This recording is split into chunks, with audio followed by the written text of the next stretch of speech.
Task number 7, Cryptographic Failures, supporting material number 2. We are inside the OWASP Top 10 2021, which is part of Complete Beginner. We saw how to query a SQLite database for sensitive data in the previous task. We found a collection of password hashes, one for each user.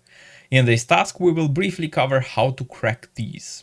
When it comes to hash cracking, Kali comes pre-installed with various tools. If you know how to use these, then feel free to do so. However, they are out with the scope of this material. Instead, we will be using the online tool Crackstation. The website is extremely good at cracking weak password hashes. For example, for complicated hashes, we would need more sophisticated tools. However, all of the crackable password hashes used in today's challenge are weak MD5 hashes, which Crackstation should handle very nicely.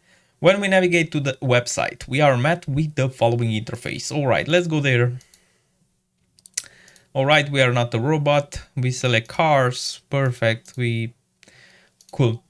So we enter up to 20 non-salted hashes, one per line. And here are the supported weak algorithms that we can crack. Okay, basically we see the exact same thing. Let's try pasting the password hash for Joy Paulson, which we found in the previous task. We solved the CAPTCHA, then click the crash. Oh, okay, let's go there. Let's crack this. And we can see the exact same output as we see on TryHackMe. So this hash, this fixed string hash, results to password. We see that the hash was successfully broken and the user password was password. How secure? It's worth noting that Crackstation works using a massive word list. If the password is not in the word list, then Crackstation will not be able to break the hash. The challenge is guided.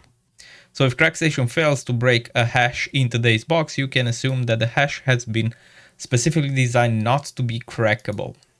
Answer the question below, read the supporting material about cracking hashes. Awesome.